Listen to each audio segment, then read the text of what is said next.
오늘 본문의 말씀인 창세기 16장에는 하갈이라고 하는 여인의 이야기가 기록이 되어 있습니다. 하갈은 그 사레의 아브라함의 아내, 아브라함, 사라라는 이름으로 바뀌기 전에 얘기인데 사레의 그 여종이었습니다. 그런데 아브라함이 나이가 80이 되도록 자식이 없으니까 이제 하나님의 약속이 있었음에도 불구하고 자식이 없으니까 사레가 아브라함 자기 남편에게 이 자기 종 하갈을 여종을 첩으로 줍니다. 그래서 아내로 주고 그래서 그 아이를 이제 이스마엘이라는 아이를 낳게 되는데 이 하갈이 이제 종의 신분이었는데 아브라함의 자식을 이제 잉태하게 되니까 자기 주인을 이제 무시하고 이제 뭐 그런 그 현상이 생깁니다. 그래서 그러니까 부부간에 불화가 생겼어요. 아브라함과 사레 사이에. 그러니까 이제 아브라함이 사레에게 그 하갈은 당신의 종이 아니냐, 당신 마음대로 하시오. 그러니까 이제 그 사레가 하갈을 학대했다 그런 얘기예요. 견딜 수 없을 정도로 학대를 하니까 하갈이 도망을 갔습니다. 그래서 도망을 가서 광야에서 거의 죽을 지경에 이르는 그런 상태에서 하나님의 사자를 만났습니다. 그래서 그 하갈에게 나타난 그 하나님, 그래서 하갈이 그 하나님을 만나고 이제 하나님의 사자가 다시 그 사레에게로 돌아가라. 그리고 내가 너에게서 나는 아들 이스마엘에게 큰 민족이 되게 해주겠다. 이렇게 약속을 하시죠. 그 얘기가 이제 오늘 본문인데. 여기서 이제 하갈이 그 자기에게 나타난 하나님, 자기가 만난 그 하나님을 무엇이라고 불렀는가 하면 구약 그 개역 한글판에는 감찰하시는 하나님 이렇게 되어 있습니다. 감찰한다는 얘기는 샅샅이 이렇게 감시하며 들여다본다 뭐 그런 얘기죠. 그런데 개역 개정 새로운 개정판에서는 살피시는 하나님 이렇게 표현을 했습니다. 감찰한다는 말은 한자어고 살핀다는 말은 한국어인 것 같습니다. 순수 한국어. 그래서 살피시는 하나님이시다. 나를 살펴주신 하나님 그렇게 불렀다 그런 얘기입니다. 근데 이 하갈의 이야기가 오늘 본문의 말씀인데 오늘은 사실 우리가 그 6.25 전쟁 67주년을 기념하는 그런 날입니다. 이 6.25 전쟁은 우리 민족사의 현대사에서 가장 잔혹한 동족 상잔이다 이렇게 우리가 기억을 하고 있는 그런 날입니다. 저는 지금까지 이 6.25 전쟁을 어떻게 해석해야 하는가 하는 것에 대한 해답을 얻을 수 없었습니다. 의문을 가지고 있었습니다. 그리고 별로 그렇게 깊이 생각하지도 않았습니다. 그렇기 때문에 우리가 해마다 3.1절이나 또 건국절, 광복절을 기념해 왔지만 6.25 전쟁에 대한 기념일은 가지지를 않았습니다. 그냥 막연하게 우리 민족이 보릿고개를 넘겨야 했던 그런 그 고난의 그 연장선상에 있는 것으로 그러게밖에는 저는 생각을 못했었습니다. 그런데 오늘은 특별한 의미를 가지고 이 날을 기념하려고 합니다. 6.25 전쟁은 우리 민족사에서 가장 치욕적인 그런 날이었지만 가장 그 참혹한 전쟁이었지만 이 날은 우리 5,000년 한민족 역사에서 가장 자랑스러운 대한민국이라고 하는 국가를 탄생시킬 수 있도록 해준 사건이다라고 하는 것을 알았기 때문입니다. 제가 이것을 이렇게 깨달을 수 있고 이렇게 배울 수 있었던 것은 저에게 이것을 가르쳐준 사람이 있습니다. 정규재 선생입니다. 정규재 TV를 운영하고 계시는 정규재 선생이 이 얘기를 하는 것을 듣고 제가 깜짝 놀랐습니다. 저는 이 정규재 선생이 정말 오늘날 한국의 가장 훌륭한 철학자 중에 하나가 아닌가. 그분이 본래 고려대학에서 철학을 공부한 분입니다. 그런데 이분이 그 6.25라는 것에 대한 그 해석을 여러 가지를 하는데 거기서 제가 듣고 그렇구나라고 하는 걸 배웠습니다. 이 정규재 선생은 이런 얘기를 했습니다. 6.25라고 하는 세계사적인 전쟁을 통해서, 저도 그것은 거기까지는 생각하고 있었습니다. 6.25는 동족상잔이 아닙니다. 세계사적인 전쟁입니다. 사실은 2차 대전 이후에 그 공산사회주의와 자유민주주의 진영의 그 두 진영이 맞부딪혀 가지고 일어난 그 싸움의 전쟁터가 한반도였던 것입니다. 그래서 이 전쟁을 이 세계사에서 봐야 하는 겁니다. 세계사 속에 있었던 이 전쟁을 통해서 한국인들은 자유민주주의, 시장경제 체제라는 국가 체제를 선택을 했다, 그런 얘기입니다. 그렇게 스스로 한민족이 스스로 선택한 것이다, 그 얘기입니다.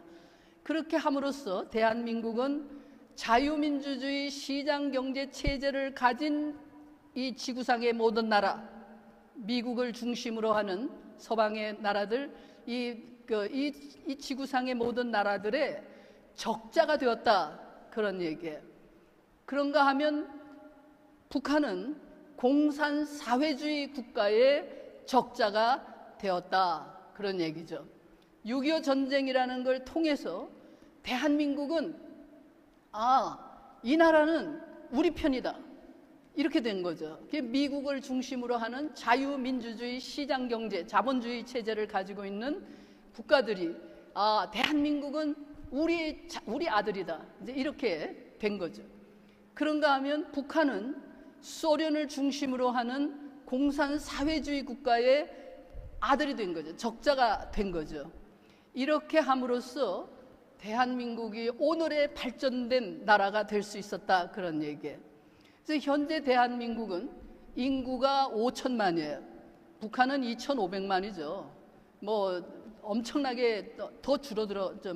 많이 이제 그때보다 늘어난 게 이제 지금 2,500만 그 정도 되는 걸로 아는데, 대한민국 인구가 5천만인데 아마 북한이 2천만인가 하여튼 정확하게 모르겠습니다. 그런데 인구 5천만에 국민 소득이 2만 불 이상이 되는 나라는 자유민주주의 체제를 가지고 있는 나라, 이런 나라는 이 21세기 세계의 120개, 200, 하여튼 정확하게 제가 모르겠어요. 나라들 중에서 이 모든 세계에서 6개 내지 7개 나라밖에는 없다, 그런 얘기입니다. 잘 사는 나라들이 있지만 인구가 적대든가 하여튼 그렇지만은 대한민국은 인구가 5천만이 넘는 5천만의 인구를 가지고 있으면서 국민 소득이 2만 불 이상이 되는 이런 나라는 6, 7개 중에 그 중에 하나에 속하는 그런 자랑스러운 나라가 되어 있다, 그런 얘기예요. 그것이 바로 이 6.25 전쟁 때문이었다, 그런 얘기예요. 6.25 전쟁은 공산주의 종주국이라고 할 수 있었던 그 소련, 지금은 망해서 러시아만 남았죠. 소련과 중국 공산당, 지금의 중국은 조금 달라졌지만 역시 공산당이 지배하고 있죠. 그 중공의 지배를, 후원을 받고 지원을 받은 김일성이 대한민국을 침공했죠. 그렇게 해서 전쟁이 발발을 했어요. 그러니까 나라를 세운 지 2년 만에 전쟁이 터진 거예요. 1945년에 해방이 되고 1948년에 나라가 세워지고 1950년에, 그러니까 만 2년이 되기 전에 6월 달에 전쟁이 터진 거죠. 그때 이승만 대통령이 대한민국을 자유민주주의 시장경제 체제를, 자본주의 체제를 가진 그런 나라로 세우기 위해서 정말 안간힘을 쓰고 있었죠. 왜냐하면 우리 민족은 한 번도 자유인으로 살아본 적이 없는 사람들이 대부분이에요. 시장경제, 자본주의, 그게 뭔지도 모르는 사람들이었죠. 그런 나라를, 그런 사람들을 데리고 이런 나라를 세우려니까 너무 힘겨운 그런 노력을 해야만 했죠. 그리고 내적으로는 심각한 이념 갈등을 겪고 있었죠. 그러니까 왜냐하면 조선조, 이시조선이라고 불리는 조선조 500년 동안 성리학의 이상이 실현되는 국가, 그것을 꿈꾸어 왔었던 우리 조상들이죠. 그랬기 때문에 한국 사람들에게는 평등한 사회, 다 같이 잘 사는 사회, 뭐 이런 말은 굉장히 익숙해 있는 거죠. 그러나 자유로운 개인, 그런 말은 없어요. 가족을 떠난 개인은 생각할 수 없었고, 무슨 뭐 공동체 안에서의 뭐 자기를 존재를 찾아야지, 홀로 천하 만물 앞에, 하나님 앞에 홀로 서는 책임을 지는 그런 존재로서의 개인, 그런 말은 알지를 못했죠. 더구나 자유로운 개인, 거의 있을 수가 없죠. 아니 뭐 부모 말 잘 들어야 하고, 무슨 뭐 형제를 위해서, 가족을 위해서 희생하고 뭐 다 그래야 하는 거지, 나라고 하는 개인으로서의 존재, 그렇게 중요하지도 않고 그게 뭔지를 전혀 모르는 그런 사람들이었죠. 이런 사람들을 데리고 자유로운 개인이 자유 경쟁을 해서 살아가는 그런 사회를 만든다라고 하는 것은 한국인들에게는 정말 생소한 개념이죠.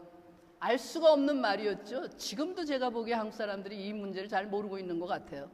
그런데 이런 한국 사람들을 데리고 이승만 대통령은 자유가 무엇인지를 가르치면서, 그리고 자유인의 나라를 세워가려고 애를 쓰고 있었다, 그런 얘기예요. 제가 국민학교 시절에, 어린 시절에, 저는 뭐 6.25 이후에 그 다음에 국민학교를 다닌 사람이지만, 어린 시절에, 국민학교 시절에 선생님으로부터 가장 많이 들었던 말이 무슨 말인가 하면, 자유가 뭔지 아느냐, 자유는 이런 것이다, 너희 자유라고 해가지고 남의 집 소를 그냥 끌고 가, 그거 자유가 아니다, 뭐 이런 식으로 자유가 뭔지를 가르치려고 애를 썼었어요. 그런 상태에 정말 어린 그 대한민국, 그 나라를 북한 공산당, 소련이 뒤에 있었죠. 뭐 북한이 뭐 자기네 혼자 뭐 맨날 자주적이라고 그러지만 자주 좋아하시네, 자주 아니에요. 중국과 소련이 국경에 붙어 있기 때문에 언제든지 도와줄 수가 있어요. 그런 그 소련의 그 사주를 받았죠. 부추겨가지고 김일성이가 전쟁을 일으킨 거죠. 대한민국을 괴멸시키려고 전쟁을 한 거예요. 대한민국을 한반도에서 없애버리고 한반도를 공산사회주의 국가로 통일을 시켜야겠다고 하는 목적을 김일성이 가지고 있었고, 소련은 한반도에 전쟁을 일으킴으로써 미국을 한반도에 붙잡아두고 자기네들이 원하는 다른 그 서양의, 그 유럽의 공산 세력을 확대하는 일을 하기 위한 그런 목적을 가지고서 전쟁을 일으킨 거예요. 이때 이승만 대통령은 아주 신속하게 이 전쟁에 대처를 했죠. 그리고 한국인들이 전쟁에 정말 떨쳐 일어나서 전쟁에 나갔어요. 전쟁터에 나갔어요. 제가 그전에도 한번 얘기했지만 저희 아버지 같은 경우도 나이 30이었던가 그렇기 때문에 전쟁터에 안 가도 되는 나이였고, 애가 둘이나 있는 그런 나이였는데 스스로 자원해서 군대에 나갔어요. 한국인들이 이렇게 자기 힘으로 자기 발로 전쟁터에 나가게 된 동기가 무엇이었던가, 물론 그런 얘기까지 제가 여기서 할 수는 없지만 그 동기가 있어요. 그게 왜냐하면 이승만 대통령이 나라를 세우고 제일 먼저 한 것 중에 하나가 토지개혁을 해가지고 전 국민들에게 토지를 나눠줬어요. 그러니까 국민들이 조선시대에, 일제시대에 자기 땅을 가지지 못했던 백성들이 자기 땅이 생겼으니까 자기 땅을 지켜야 한다는 이런 것들이 생긴 거예요. 그래서 전쟁터에 나갈 수가 있었다, 그런 얘기예요. 그러니까 동기를 부여해 주는 거죠.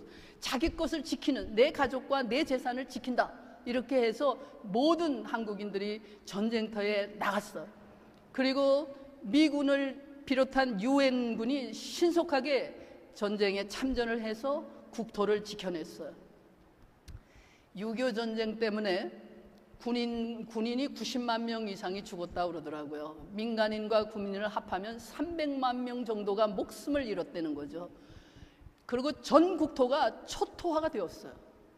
그럼에도 불구하고 한반도는 여전히 분단 국가로 남는 그런 결과를 가져왔죠. 이승만 대통령이 그토록 원했던 통일을 이루지 못했어요. 그때 만약에 메가드 장군의 뜻대로, 이승만 장군의 뜻대로 중공을 치고 뭐 핵폭탄을 썼어야 했다고 그러더라고요. 근데 어쨌든 뭐 그렇게 했더라면 오늘의 이 위기는 오지 않았을지 모르죠. 그럼 어쨌든 전쟁은 그런 상태로 끝나고 말았죠. 그러니까 휴전을 한 거죠. 그러니까 통일이 되지도 못하고 공산화되는 것을 막아낼 수 있었다. 그것만이 그나마도 성공이다. 그리고 대한민국의 영토를 지킬 수 있었다. 그런 얘기예요. 그러고서는 중요한 것이 한미동맹이라는 걸 맺었죠. 이승만 대통령이 미국의 바지가랑이를 잡고서 늘어진 거죠. 북진 통일을 해라. 전쟁 우리 끝낼 수 없다. 뭐 이러면서 계속 하다가 안 되니까는 그러면 너희들이 책임져라. 이 나라를 책임져라. 뭐 이래가지고 미국하고 한미 동맹을 맺은 거예요. 그래서 미국이 한반도에 주둔을 하는, 미군이 주둔을 하고 대한민국의 안보를 지키고 그렇게 해서 오늘날의 번영된 대한민국을 이룰 수가 있게 된 것이에요. 6.25는 한반도가 공산사회주의와 자유민주주의가 맞부딪히는 그런 그 최전선이라고 하는, 그야말로 한반도야말로 이 두 세력이 맞부딪히는 최전방이라고 하는 사실을 온 세계에 알리는 기회가 된 것이죠. 그리고 20세기, 21세기의 최강대국인 미국으로 하여금 이 전선을 지키도록 만들어 주었죠. 그 때문에 대한민국이 오늘의 풍요를 누릴 수 있게 된 거예요.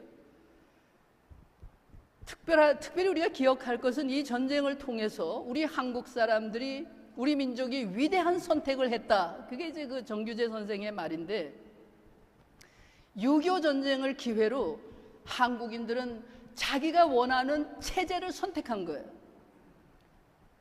휴전선, 그러니까 38선이, 휴전선 전에 38선이 그어졌었죠. 38선이 그어져가지고 2년 동안 서로 오고 가지 못하면서 나라가 딴 체제에서 살게 되었는데, 전쟁이 터지니까 이게 이제 38선이 무너지고 이제 뭐 군인들이 오고 가고 막 전쟁 터지니까 사람들이, 민족의 대이동이 일어난 거예요. 남한에서 북한으로 올라가는 사람이 있고 북한에서 남한으로 내려오는 사람들이 생긴 거예요. 자기가 원하는 체제를 선택해서 간 거예요. 그래서 남한에서 북한으로 올라간 사람들이 몇 명인가 하면은 10만 명이었다. 그런 얘기예요. 10만 명 정도였다. 그런데 북쪽에서 남한으로 내려온 사람들은 얼마냐? 150만 명이다. 그런 얘기예요. 최저로 잡아도 150만 명이다. 그러니까 이게 엄청난 숫자가 남한으로 내려온 거예요. 그러니까 15대 1의 숫자죠. 10만 명과 150만이니까. 그래서 한 민족이, 우리 민족은, 우리가 원하는 것은 자유민주주의 시장경제 체제다 라고 하는 것을 선택했다. 그런 얘기예요. 150만 명이 내려오고 피난민들이 내려온 거죠. 북으로 간 사람들은 10만 명 정도였다. 그러니까 공산주의가 좋아서 우린 거기 가서 살겠다. 그러고 간 사람들이에요. 이 사실은 분명히 우리 민족이 스스로 자유민주주의 시장경제를 선택했다라고 하는 증거가 될 수 있어요. 더구나 남쪽으로 내려온 사람들은 대부분 어떤 사람들이었는가? 그 사람들은 북한에서 지주계급에 속하는, 소위 말하는 공산주의자들이 가장 싫어하는 지주들, 지식인들, 기독교인들이었어요. 그러니까 뭐 공산당들이 때려잡고 다 그러니까 말살시키고 다 뺏고 그냥 학대하고 죽이려고 하는 사람들이 그 사회에서, 공산사회에서 도저히 살 수 없다라고 생각하고 도망을 쳐서 피난을 나와서 남한으로 내려온 거예요. 근데 이 사람들이 지식인들, 그 다음에 부자들, 재산이 있는 부자들, 그 다음에 기독교인들, 이런 사람들이었어요. 이 사람들은 소위 그 사회의 엘리트들이에요. 지식인들, 재산이 있는 부자들, 그리고 무슨 기독교인들, 생각을 있는 사람들이죠. 그러니까 이 사람들은 그 사회 지도층이 될 수 있는 엘리트들이었어요. 이 사람들이 대건 남한으로 내려와서 대한민국을 건설하는데 굉장히 큰 공헌을 했죠. 예를 들면 서울에 있는 뭐 영락교회 같은 교회, 피난민들이 세운 교회죠. 피난민들이 세운 교회 굉장히 많아요. 그것뿐이 아니에요. 피난민들이 세운 기업체, 피난민들이 세운 학교, 정말 대한민국의 엄청난 공헌을 그들이 했다라고 하는 것을 인정할 수밖에 없어요. 자기 나라의 중추가 될 수 있었던 사람들을 핍박하고 말살시키려고 했던 공산사회주의 북한, 그 북한은 6.25 전쟁을 통해서 대한민국을 괴멸시키기는커녕 오히려 위대한 대한민국을 건설하는 데 협조를 한 꼴이 되었다, 그런 얘기입니다. 사실 고향을 떠난 사람들은 용기가 있는 사람들이죠. 자기가 살던 곳을 떠날 수 있는 사람들은 신념이 있는 사람들이에요. 용기가 없고 신념이 없으면 못 떠나는 거예요. 그냥 죽더라도 그냥 여기서 죽고 말지, 그저 그러고 뭉기적거리다가 끝나는 거지. 그러나 고향을 과감하게 떠날 수 있는 사람들은 용기가 있고 확신이 있기 때문에 떠나는 거예요. 그래서 지난주에 우리가 아브라함에 대해서 같이 생각을 했었는데, 나이 75세가 되는 그 노경의 나이에도 자기 고향을 떠날 수 있었던 아브라함, 그는 새로운 역사의 주인공이 될 수 있을 만한 용기와 신념을 가진 사람이에요. 내게 익숙해 있는 모든 것, 내게 있는 환경, 사람들을 다 박차고 아무것도 알지 못하는 미래를 향해서 떠나갈 수 있다라고 하는 건 결코 쉬운 일이 아니에요. 이런 용기와 신념을 가진 사람들은 어떤 역경이 다가와도 그것을 감당하겠다는 각오가 있는 거예요. 감당할 수 있는 힘이 있는 거예요. 그래서 저는 미국의 힘도 자유를 찾아서 고향을 떠나온 사람들, 이민자들, 이런 사람들에게서 미국의 근본적인 힘이 나오는 것이다 라고 그렇게 저는 생각을 해요. 뿐만 아니라 이 6.25 전쟁을 통해서 한국인들은 오랫동안, 조선조 500년 동안 찌들어왔던 전통, 체면을 지킨다든가 이런 쓸데없는 무슨 관습에 얽매이는 이런 것들로부터 벗어날 수가 있었어요. 전쟁이라는 것은 모든 것을 물어 돌리는 거예요. 다시 시작하게 만드는 거거든요. 그렇기 때문에 나를 얽어매고 있던 체면에서 벗어날 수 있어요.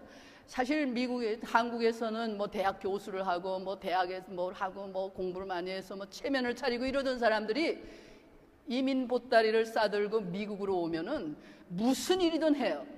야채 가게 노동도 할 수 있고 모든 일을 할 수 있거든요. 그게 왜냐하면 고향을 떠난 사람들이 할 수 있는 힘이에요. 그렇기 때문에 가능한 거거든요.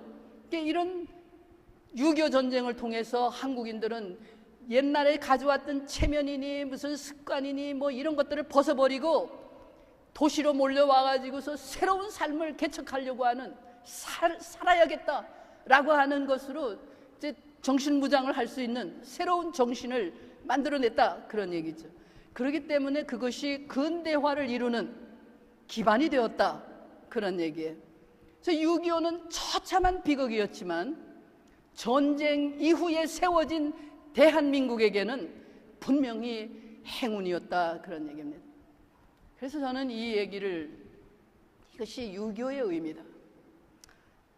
저 옛날에 하가를 살펴주셨던 하나님, 그 하나님의 은혜가 우리 민족에게 임한 것이다 라고 말할 수 있어요. 해방되던 당시에 1945년 당시에 대한민국은 어떤 나라였는가? 국민소득이 1년에 70불이 안 되는 나라였어요. 그래서 이 세계에 있는 모든 나라 중에 가장 가난한 나라였는데 대한민국보다 더 가난한 나라가 딱 하나 있는데 그게 인도였어요. 북한은 남한보다 대한민국보다 훨씬 잘 살았다고 그러더라고요. 왜냐? 소련 공산사회, 공산주의 국가가 서로 도와주면서 계속 먹을 거 주고 챙겨주고 무기 주고 다 주니까 소련은 한국보다가 1970년대 중반까지 훨씬 더 대한민국보다 잘 살았다고 그러더라고요. 그러니까 이렇게 비참한 나라였어요. 인도가 무슨 한국보다 더 가난했다고 그러지만은 저는 한국 사람들이 인도 사람들보다 더 비참했다고 생각해요. 왜냐하면 인도는 겨울이 없잖아요. 겨울이 없으니까 한국 사람들은 추운 겨울을 견뎌야 하니까 얼마나 비참했겠는가. 70불이 안 되는 국민소득, 그것이 오늘날 2만 불이 넘는 국민소득을 가진 나라가 된 거거든요. 그것뿐이나요? 한반도가 어떤 땅이나요? 거기에 전쟁이 없은, 지금 67년 동안 전쟁이 없었어요. 6.25 이후에. 한반도는 2년 내지 3년에 한 번씩 전쟁과 난리의 소동을 겪어야 했던 땅이에요. 왜냐하면 지정학적으로 강대국에 둘러싸여 있어요.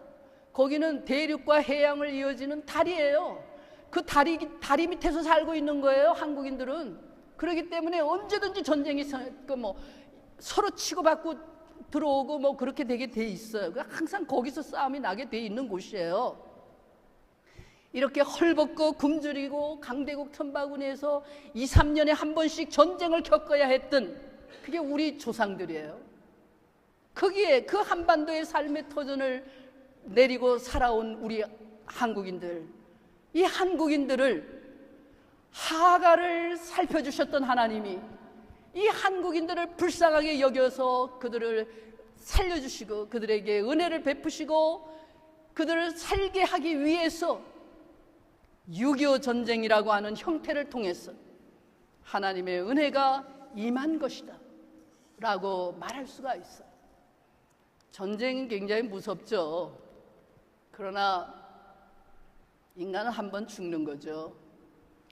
제 아이가 군대 지원을 할 때 이라크 전쟁 하는 도중에, 이라크 전쟁이 한창 치열하던 때 저 군대에 가겠다 그러더라고요.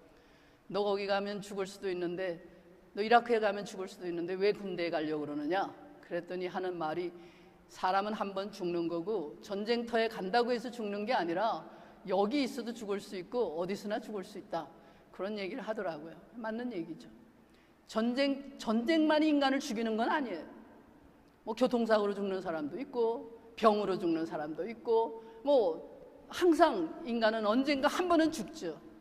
그러나 그 전쟁이라고 하는 걸 통해서 역사를 바꾸시는, 전쟁은 하나님이 하시는 거예요. 성경이 하는 얘기예요.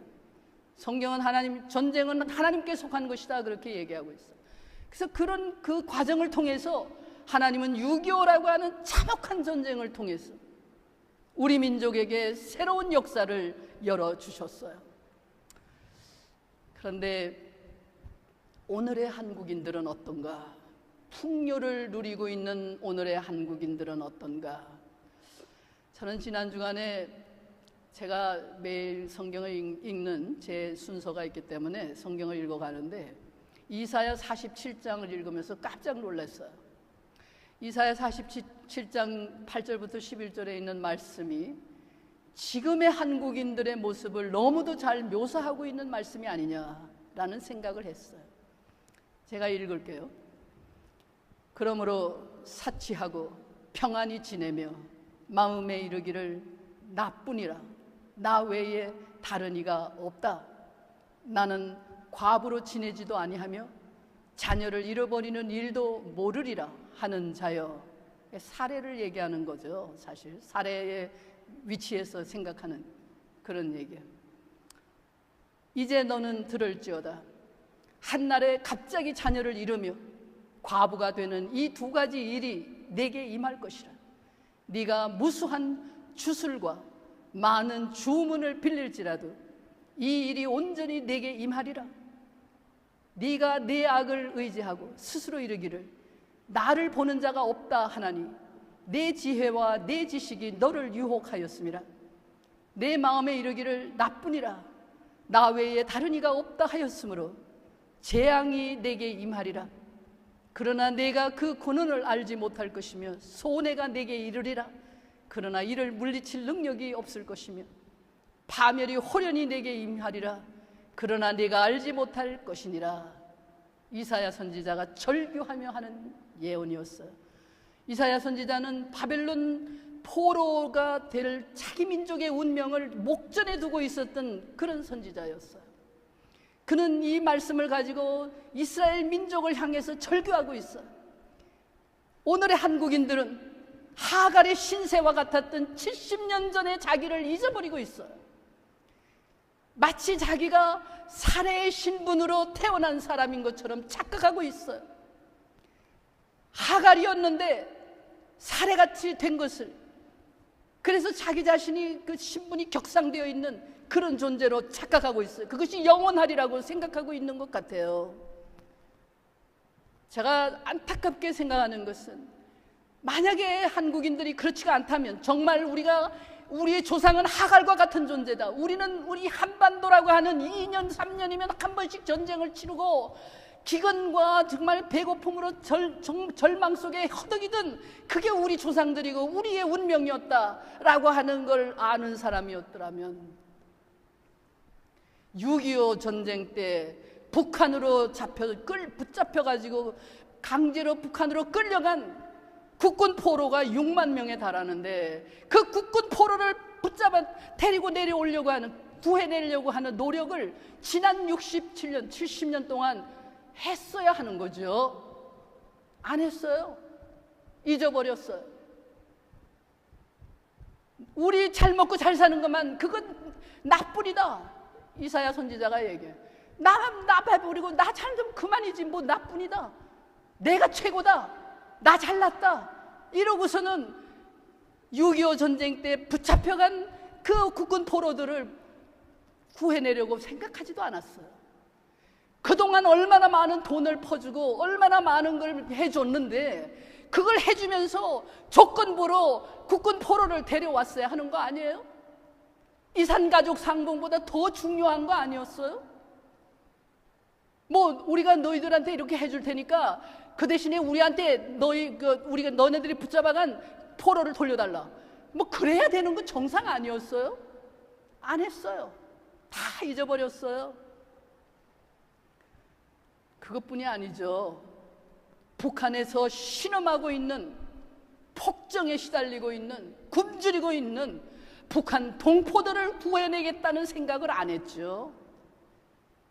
그들을 생각했더라면, 북한 동포를 구해야 되겠다는 생각을 했더라면 오늘날 이 지경까지 북한이 핵을 만들고 뭐 저렇게 하고 여기까지 오지 않았을 거예요. 적어도 1994년에 미국이 북한을 치려고 했을 때 먼저 대한민국이, 우리가 먼저 저 북한 정권을 물리쳐 달라, 북한이 핵을 가져서는 안 된다라고 하면서 쳤어야 하는 거 아니에요? 안 했잖아. 왜 안 했어요? 그것 때문에 전쟁 나서 우리가 죽으면 어떡하냐, 우리가 피해보면 어떡하냐, 우리 잘 사는 거 망치면 어떡하냐, 얼마나 이기적인, 자기만 생각하는 그런 것 때문에 한국이 여기까지 온 거 아니에요? 지금도 미국은 북한의 핵을 용납할 수 없다. 미국은 북한의 핵을 용납할 수 없다. 그렇게 단정하고 있어요. 왜냐하면 북한이 핵을 가지게 되면 앞으로 핵전쟁이 일어날 가능성이 있기 때문에, 위험하기 때문에. 북한이 핵을 가지면 남한도 핵을 가지게 되고, 대만도 핵을 가져야 하고, 일본도 핵을 가지게 되죠. 당연한 거죠. 인정해 줄 수가 없죠. 그리고 미국을 위협에 떨어뜨리는 일을 북한은 계속 공갈 협박을 치고 있잖아요. 미국은 더 이상 받아줄 수가 없어요. 그런데 지금까지 70년 동안 우리 민족을 해방시켜주고, 6.25 전쟁에서 수만 명의 군인이 죽고 피를 흘리고 그렇게 싸워서 나라를 지켜주고, 그 다음에 친구가 되어서 계속해서 도와주고 나라의 안위를 지켜준 미국을, 그 미국이 북한의 핵을 가지면 안 된다고 생각을 해서 어떤 조치를 취해야 한다고 얘기하고 있는데, 그건 니네들 얘기지 우리하고는 상관이 없다. 그게 한국인들의 지금 자세 아니에요? 미국 니들이 잘 알아서 해봐라. 우리는 니네들 원하는 대로 안 해. 우린 전쟁 싫어. 우리는 우리 민족끼리 잘 살 거야. 이러고 있지 않아요? 이러고도 우리 민족이 잘 살아갈 수 있으리라고 생각하세요? 한국인들의, 오늘의 한국인들의 태도는 나를 구원해 주신 하나님의 은혜를 배반하고 있는 거예요. 오늘의 한국인들은 회개해야 하는 거예요. 내 형제를 외면한 죄를 회개해야 하죠. 국군 포로로 잡혀간 사람들, 북한의 그 동포들, 그 형제들을 외면한 죄를 회개해야 하는 거예요. 6.25 전쟁을 통해서 나라를 지켜준 친구, 우리를 도와준 그 우리의 보호자가 되어준 그 이웃을 배신하는 것도 역시 죄이죠. 범죄죠. 이런 죄를 우리는 회개해야 하는 거죠. 한반도라고 하는 그 땅에서 우리 민족이 어떻게 살아남을 것인가? 저는 어린 시절에 저희 아버지가 이런 얘기를 했어요. 북한을 저희 아버지가 이제 얘기하면서 하는 얘기가, 남북한이 동시에 유엔에 가입을 하고 남한과 북한은 딴 나라가 되고, 그래서 서로 여권을 가지고 비자를 받으면서 왔다 갔다 하고 그렇게 살고, 남한은 미국의 한 주가 되었으면 좋겠다. 저희 아버지는 그렇게 얘기를 하셨어요. 아마 지금에 살아계시면 90이 훨씬 넘었는데, 그 시대를 살았던 사람들, 정말 비참하게 살아온 우리 조상들, 그 역사를 아는 사람들, 그들의 심정에는 미국의 한 주가 되어서 미국이 그저 영원히 이 땅의 주인 노릇을 해주면 우리가 얼마나 행복하게 살겠다, 이런 생각까지 들었던 것 같아요.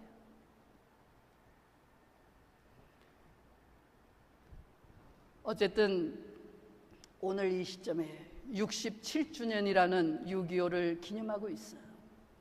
이날에 우리는 감찰하시는 하나님, 살펴보시는 하나님, 그 하나님을 기억해야 해요. 지금도 세계사에서 유례가 없는 잔혹한 폭정에 시달리고 있는, 추위와 굶주림에서 죽어가고 있는 이 시대의 하갈과 같은 북한 주민들을 살펴보고 계시는 하나님, 그 하나님을 기억해야 해요. 하나님의 진노의 채찍이 우리에게 임하기 전에 우리는 회개해야 해요. 우리 한국인들은 나만 잘 살면 그만이라고 생각하는 이기심에 똘똘 뭉쳐서 잘못된 길을 가고 있는 우리 자신들을 회개해야 해요. 두려워하는 마음을 가지고 하나님의 두려우심을 생각하면서 하나님을 기억하며 살아가는 여러분과 제가 되기를 원합니다.